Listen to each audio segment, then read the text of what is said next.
C'est quelque chose que j'avais énormément refoulé. Et en fait, là, la fin d'année 2024, j'ai fait beaucoup de dissociations, une grosse dépression. Et en fait, toute l'amnésie s'est réveillée en moi. Je faisais que de penser à ça. Je dormais, je pensais à ça. J'avais l'impression que la personne me touchait mon corps. Enfin, c'était vraiment très, très dur. Et j'ai beaucoup pleuré, j'ai passé un long moment toute seule. Moi, je suis du Sud, je suis originaire de Paris à la base, mais je suis du Sud maintenant. Donc, ma mère, elle a fait en fait le déplacement sur un week-end parce que je répondais plus, je donnais plus aucun signe de vie à ma famille. Je voulais vraiment mourir. À ce moment-là, je voulais vraiment en fait mourir et tout abandonner en fait. Et la seule chose qui a fait que j'ai jamais abandonné, je vais pleurer. La seule chose qui a fait que j'ai jamais abandonné en fait dans cette vie-là, dans cette dunya, c'est parce que quand j'étais petite, quand j'avais 13-14 ans, je me suis reconvertie à l'islam. Et ça a été la meilleure décision de ma vie. Sincèrement. Ouais, ça a été la meilleure décision de ma vie. Et à chaque fois que je voulais faire des bêtises, je me disais non, tu peux pas en fait, t'as pas le droit de faire ça et tout. Faut rester droite dans la religion. Et du coup, c'est aussi pour donner un peu d'espoir aux filles qui vont pas très bien en ce moment ou qui allaient pas très bien il y a quelques temps et tout, pour vous dire en fait que ça ira mieux en fait. Peu importe les années, peu importe les jours, les mois à pleurer, à demander à Dieu, ça va aller. Pendant cette dépression, j'ai eu quelque chose de formidable qui s'est passé aussi. Du coup, comme je t'expliquais, pendant ma dépression, je suis partie en Afrique. Je suis partie en Côte d'Ivoire faire le Ramadan. Et en fait, ma sœur qui, elle, est chrétienne à la base, qui est à fond dans le christianisme et tout, m'a dit, pendant l'une des prières, les 10 dernières prières à la mosquée, je suis désolée, je trouve que pas trop à parler. Mais pendant l'une des dernières prières, elle m'a dit, allez, je vais aller prier avec toi. Je veux voir qu'est-ce que ça fait. Parce que moi, ça fait des années, elle me dit, mais comment ça se fait que tu t'es convertie? Et je lui ai toujours dit, c'est dans le cœur, en fait. Je pourrais pas t'expliquer, je pourrais pas l'expliquer à quelqu'un, c'est vraiment dans le cœur. Elle m'a dit, ok, moi, je veux essayer. Mais dans tous les cas, je crois en Jésus et tout. Enfin, bref, elle a commencé à me faire son cinéma. Et non, elle parlait de sa foi. C'est pas un cinéma. Non, la foi de ma sœur. Ouais. Et en gros, on a prié ensemble pendant la prière nocturne au bled. En sachant que moi, c'était la première fois au bled, c'était hyper cardio. On a commencé à 23h, on a fini à 4h30 du matin. Ah ouais, c'était des tarawih du futur, là, les gars. Qu'est-ce qui s'est passé, là? Très cardio. Ouais, très cardio. Et je voulais m'arrêter, ma soeur. Vous avez fait 5 heures quand même de tarawih? Ouais, c'était énorme. Et franchement, c'était la meilleure prière de ma vie. Là, c'était la meilleure prière de ma vie. Et à la fin de la prière, moi, je me suis dit, ma soeur va tenir 1h30. Elle a tenu avec moi jusqu'à 4h30, 5h. Et à la fin de la prière, elle s'est convertie. Ouais. Et ça a été pour moi, en fait, le plus beau message de Dieu. Parce que pendant plus de 10 ans, j'ai demandé à Allah en fait de faire en sorte que ma sœur rentre dans l'islam. Et au moment où je croyais plus en rien, je croyais plus en Dieu, je croyais plus à l'être humain. Enfin, j'étais arrivée à un stade où je me disais en fait, si Dieu il a accepté en fait qu'une personne me fasse du mal comme ça pendant énormément d'années et que encore aujourd'hui je souffre de ça, c'est que starfullah, mais il n'y a pas de Dieu en fait sur terre, ça n'existe pas tout ça. Et du coup, à ce moment-là, Dieu a répondu à mon invocation et ça a été la meilleure chose au monde qui m'est arrivée. J'ai pleuré comme si je venais de me reconvertir aussi à l'islam. C'était super émouvant. Et bref, après on est rentré du coup en France. Moi, je continue du coup à apprendre la religion. J'ai un peu appris à ma sœur et tout ça. On priait ensemble, on partait à la mosquée ensemble et tout. Et en fait, quelques mois après, j'ai reparlé à un garçon. J'ai reparlé à un garçon que j'avais rencontré 1 an auparavant. Je voulais rien avec lui. Enfin, je voulais une relation sérieuse, mais j'étais pas prête il y a 1 an à me poser sincèrement avec cette personne-là. Donc du coup, je faisais que de m'éloigner en fait de cette personne-là. Et du coup là, il y a quelques mois, il a réussi entre guillemets à m'avoir, quoi, si je peux dire ça comme ça. Sauf que ça a duré 2 mois et ça a été 2 mois hyper forts, remplis de promesses. Je vais aller voir tes parents, parle de moi à ta mère. Du coup, j'ai parlé déjà à ma mère, j'ai parlé déjà à mon père, j'ai parlé déjà à ma sœur. Il a des enfants, donc du coup, il me dit oui, t'inquiète pas, je vais te présenter mes enfants, ça va se faire, on va se marier, on va faire ci, on va faire ça. Et du jour au lendemain, en fait, là, il y a quelques semaines, il m'a envoyé un message en me disant écoute, ça va pas marcher, t'es une fille bien, remplie de valeurs. Ouais, quelqu'un pas un coup fin. Voilà, tu vois, le bon petit discours là. Et en fait, tout le monde s'est écroulé. Pas parce qu'en fait j'étais folle amoureuse de lui et tout, hein, pas du tout. Mais tout le monde s'est écroulé parce qu'en fait j'avais mis tellement d'espoir dans cette relation après tout ce qui m'était arrivé l'année dernière. Parce que l'année dernière j'ai vraiment fait une très grosse dépression, j'ai commencé à faire des choses illicites que je faisais plus depuis très très longtemps, tu vois. Et quand j'étais revenue du coup en France, j'étais vraiment dans un mood de revenir vers Dieu, de me concentrer sur ma foi. Je commençais à porter un peu le turban et tout ça. Enfin, j'étais vraiment concentrée sur tout ça. Et en fait, il est venu tout perturber. Et aujourd'hui, tu vois, là, je parle avec la voix qui tremble et tout. Et aujourd'hui, en fait, c'est comme si, en fait, mon monde s'écroulait une deuxième fois. Je me dis, en fait, j'aurais peut-être jamais le droit de connaître l'amour. Alors, j'ai que 25 ans, je sais que je suis jeune. Mais j'ai l'impression que j'aurais jamais le droit de connaître l'amour, de construire ma famille. Oui, mais petite question. Là, tu me dis que tu t'es converti et que Allah subhanahu wa ta'ala a pris une place énorme et c'est très bien et que tu as pris conscience de tes erreurs et tout ça, etc. Mais ne places-tu pas ta confiance en Allah pour trouver quelqu'un? J'essaye. Parce que là, t'arrives, tu me dis, ouais, ma vie, elle est foutue, genre, je vais trouver personne. Donc, tu penses que c'est en faisant du haram que tu vas trouver quelqu'un? Non, pas du tout, j'ai pas dit ça. J'ai essayé au début, tu vois, de poser des bases et tout. Mais il n'y a pas de base à poser. Tu veux discuter avec moi, il y aura un mahram. Tu sais ce que c'est un mahram ou pas? Ouais, je sais. Voilà. Il y a un mahram maintenant. Soit tu veux, tant mieux. Si tu ne veux pas, je le comprends totalement et tant pis. Oui, tu sais, moi je pense pareil quand je suis... j'ai ce côté-là, t'as vu, comme toi et tout, mais j'ai ce gros côté, en fait, de dépendance affective et que, du coup, je dirais pas dès qu'un homme s'intéresse à moi, tu vois, mais dès que je suis dans une relation et tout, je me dis, allez, pourquoi pas et tout ça, j'ai envie d'essayer et tout. Et du coup, en fait, je m'attache. Et je sais que ça vient, en fait, de mes traumas, de quand j'étais petite, le fait que mon père, il est parti très, très tôt de ma vie et tout. J'avais 5-6 ans. Et en fait, tout ça, tu vois, ça se mélange, moi, dans ma tête.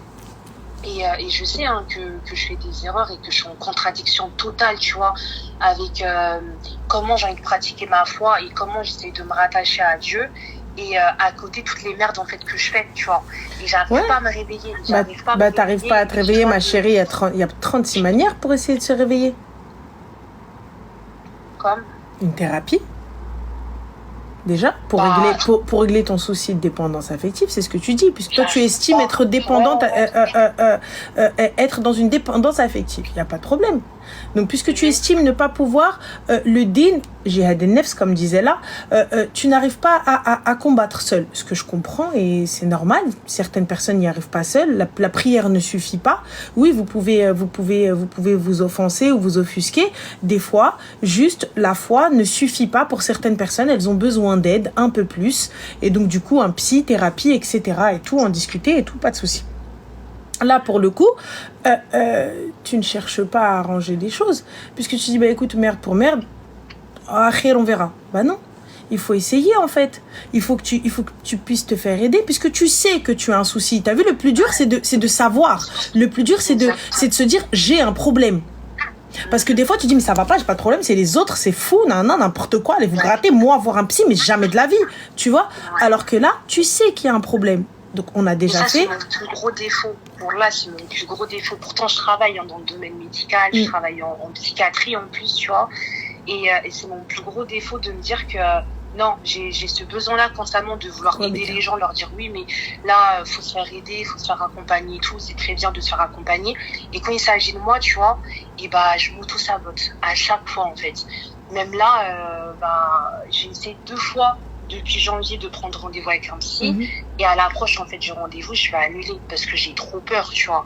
J'ai trop peur de me livrer et d'être face, entre guillemets, à mes problèmes et de pas réussir, tu vois, à avoir les épaules pour tout assumer, pour assumer tous mes traumas, tu vois. Franchement, moi je te dirais clairement, ma chérie, il va vraiment falloir que tu passes au-dessus et que tu te mettes un coup de pied au derche, clairement, vulgairement parlant. Ça veut dire que si jamais tu te motives pas, tu ne bouges pas, bah en fait tu vas juste t'éloigner de ton dîne. C'est ça. Tu vas juste t'éloigner de ton dîne et là c'est toi qui vois, Habiba, tu vas t'éloigner de ton dîne, je te le dis clairement. Tu vas t'en éloigner sale. Donc on fait quoi? On continue à se dire ouais mais non mais vas-y on verra et puis finalement on tombe toujours dans les mêmes travers et on reprend et pardon et désolé ou on se bouge et rire. Bah alors.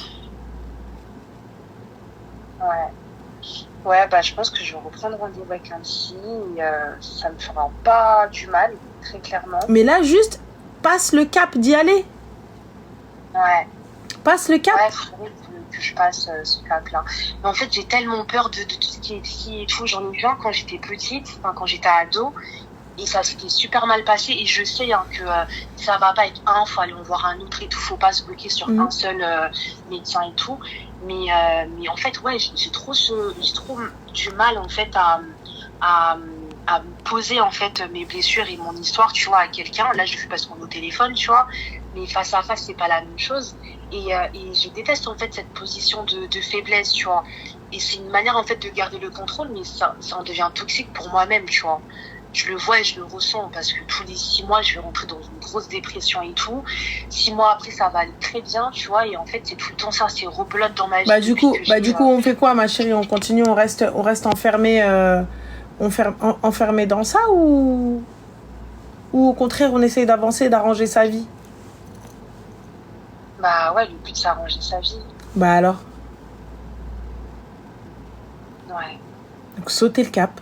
Et tu sais qu'on a des psys musulmans, hein, donc qui allient religion et psy, hein, donc sans aucun problème. Ouais, j'en avais trouvé une. Bah alors, Artie, go. J'ai tout, hein. Là, j'ai tout, mais c'est juste en fait le fait de passer le cap et même dans ma culture, tu vois, tout ça, tout ce qui est les maladies psy et tout, les maladies, voir un médecin et tout pour des problèmes, pour des traumas, pour des histoires comme ça et tout, c'est mal vu. Donc j'ai encore tout ça, tu vois, dans ma tête. En fait, j'ai trop de choses dans ma tête. Ouais, mais ma chérie, t'es contradictoire. En fait, tu peux pas être dans, parce que t'es là, t'es en train de me faire ton diagnostic depuis ce baharabi. Tu vois, t'es là, non, mais en fait, je suis comme ça. En fait, donc tu me sors tous les termes techniques, tu vois, tous les termes médicaux, mais tu fais rien. Mais il y a rien qui va en fait, il y a rien qui se colle en fait dans ce que tu dis. Et t'es là en mode oui, mais non, mais parce qu'en fait donc moi je conseille les autres, moi ceci, moi cela, moi cela. Mais à un moment donné, tu fais quoi de ta vie en fait? Tu veux passer à côté de ta vie? Parce que c'est ce que tu fais là. Concrètement, moi ce que je vois, t'as 25 ans. Tu vas passer à côté de ta vie. Tu sais, le temps il passe tellement vite que tu vas fermer les yeux, tu vas te réveiller 30 ans. Voilà, t'as vu, le temps, il passe de fou malade. Tu l'as vu, t'arrives, les journées, elles filent, les mois, ils filent, les années, elles filent, et tu vas te réveiller, tu vas te dire, mais qu'est-ce que j'ai fait? Qu'est-ce que j'ai fait? Ou plutôt, qu'est-ce que je n'ai pas fait? Et c'est ça, passer à côté de ta vie. Tu vois? Qu'est-ce que je n'ai pas fait? Et là, tu vas rentrer dans un autre problème. Ouais, mais c'est trop tard. Ouais, je suis en train de m'asseoir et regarder ma vie. Voilà. Et t'as 25 ans. T'as toute la vie devant toi.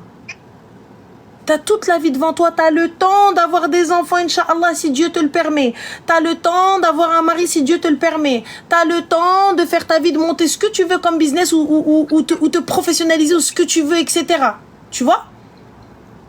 Mais là, tu peux pas te poser et regarder ta vie passer, te dire oui, c'est vrai, j'ai ce problème-là. Oui, c'est vrai, j'ai ça, c'est vrai. Oui, c'est vrai, oui, c'est vrai. Et te poser et te dire, bah, khir. Tu sais, c'est comme t'es à la gare. T'as tout, hein. Tu connais la ligne, tu sais tout. Tu t'as la ligne, t'as tout, t'es tout bien, t'es tout ce que tu veux, ça, etc. Et tout, t'es sur le bon quai, t'as le bon billet. Mais t'es posé, tu dis, bah ouais, en fait, mais vas-y, le train suivant. Mais à un moment donné, ma chérie, les trains, ils s'arrêtent, non? Il n'y a plus de train qui passe à cette gare-là. Ouais, c'est sûr. Et on fait quoi quand il n'y a plus de train, du coup? On revient le lendemain? Et si le lendemain, il n'y a plus de train? Et le jour où cette gare n'est plus desservie, on fait quoi? Mais que toi, tu n'as pas d'autres moyens de locomotion pour aller ailleurs. Tu peux que là. On est d'accord? Oui. Tu mérites quand même d'être heureuse. T'as vu? Ouais, bien sûr, mais t'as vu ce parcours? Je suis pas forte, en fait. Enfin, je me trouve tout le temps des excuses et mais tout. pourquoi tu te dis pas forte? Qu'est-ce qui fait que t'es pas forte? Qu'est-ce qui te fait dire que t'es pas forte? Parce que sous prétexte que t'as pas pu aller à une session? Eh ben c'est pas grave, on va se réveiller demain. Le premier truc, c'est au moins, t'as vu, si aujourd'hui, si tu sors juste pour y aller et tu sonnes à la porte, quand bien même tu ne rentres pas, eh bien tu y as été. La prochaine fois, on ira jusqu'à l'intérieur. La prochaine fois et ensuite, on pourra aller, s'il te plaît, jusqu'à discuter avec la dame. Non, t'es bien plus forte que ça. T'as déjà fait une partie du taf. Tu peux pas t'arrêter en si bon chemin. Allez, on va prendre un truc, t'as vu, plus simple. C'est comme une manicure. T'as tout bien fait, mais t'as pas mis de top coat. Bah, ton vernis va pas tenir. On est d'accord? Donc là, tu vas payer 90 balles pour ça? Jamais de la vie. Donc, on est d'accord, jamais. Ça, c'est never forever. On peut pas, il n'y a pas de top coat, tu finis pas, il n'y a pas d'huile cuticule, je paye pas. On est d'accord. Mais là, alors, t'as déjà pratiquement tout fait. La base est bonne, t'as tout nettoyé, t'as tout combattu. Certes, c'est difficile. C'est vrai que t'en as beaucoup sur les épaules. Mais là, on est presque arrivé. On est à la fin, là. Il faut catalyser la dernière couche de vernis. Eh ben alors, on met pas ça. Sous la lampe, là. Ah là, tu vois, il reste plus que ça. Il reste plus qu'à catalyser la dernière couche. Ça fait 6 heures, tes fesses, elles sont posées là. Ça y est, termine, ma sœur.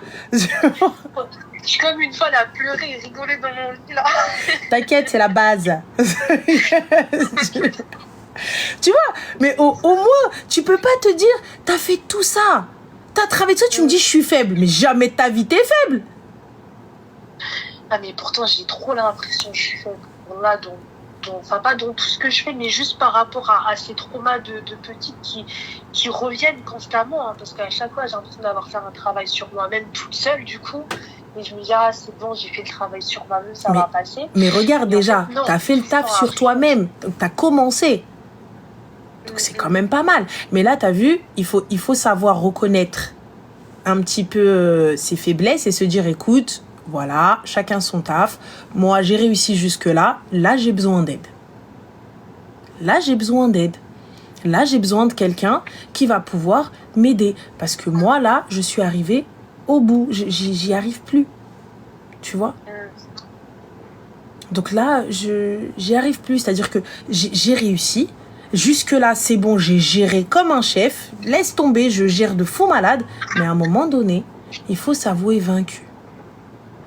Et tu sais, c'est pas perdre une bataille, c'est pas perdre la guerre.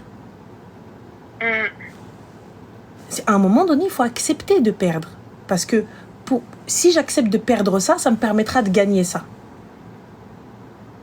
Et si j'accepte de baisser les armes là, eh ben je pourrais, tu vois, donc ça, je serai encore plus forte pour aller là et pour gagner là.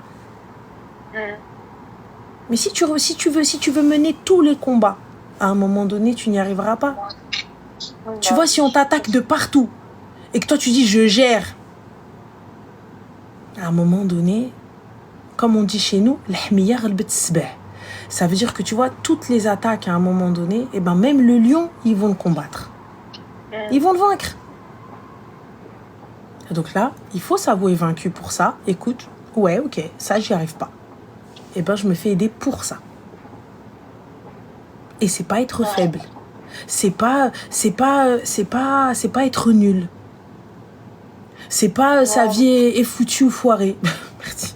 Tu vois? Je le sais, hein, c'est ça qui est fou, c'est que je le sais. Subhanallah, aujourd'hui, mon métier est clairement dans tout ça, tu vois. Je travaille avec des personnes qui ont eu des traumas, qui ont des troubles psy et tout. Et tous les jours, quand je vais au travail, je me dis, purée, mais ils ont attendu le train, Merci en pour fait, les aussi subs. toute leur vie, tu vois. Bien sûr, ils ont Et attendu le au train, mais le final, pire, c'est que toi, là, tu vas les aider à monter dans le train, tu vas rester à la gare. c'est ça. Voilà. La meuf, elle est là, elle a aidé tout le monde, elle a validé les billets de tout le monde, elle est partie à s'est tapée avec les contrôleurs pour tout le monde, et elle est là. C'est ça. Ah bah non. C'est clairement ça, en fait, que je fais. Alors que non, avant de s'occuper des gens, il faut s'occuper de soi-même, déjà. Pour pouvoir être C'est forte. super important. Pour pouvoir être forte, parce que ce que tu fais, c'est honorable. Mais si tu veux pouvoir aider les autres, il faut que toi, tu t'aides. Si tu t'aides pas, on fait comment? Ouais, c'est vrai. Ah voilà, Artie, donc lève-toi. Ouais, je vais me lever. Demain, je vais prendre rendez-vous. Voilà, ça c'est déjà un bon début. Mais par contre, il faut y aller. Ouais, je vais essayer d'y aller. Non, Franchement, non, je vais essayer. écoute-moi bien. Moi, j'ai un truc hyper sacré, la promesse du petit doigt. Si tu romps la promesse du petit doigt, tous les malheurs du monde vont s'abattre sur toi. Est-ce que t'as compris? Pour moi, la promesse du petit doigt, c'est trop un truc de fou malade, tu vois. Genre, tu me fais la promesse du petit doigt et tu romps la promesse du petit doigt. Eh, c'est un truc de fou. Ça veut dire plus jamais je te parle. Ça veut dire plus jamais j'ai confiance en toi, tu vois. C'est un truc de fou. Donc là, il faut que tu fasses la promesse du petit doigt que tu vas y aller au moins une fois. Ouais, je vais y aller une fois. Je sais que ça me fera du bien dans tous les cas. Ça va pas me faire de mal. Ça va me faire du bien. Khair, C'est Inch'Allah. sûr. Khair. En tout cas, qu'Allah te facilite. Et je doute absolument pas que tu vas y arriver, tu vas y aller. Après, je dis pas peut-être que, voilà, mais j'espère que tu vas y prendre goût, que tu vas tomber sur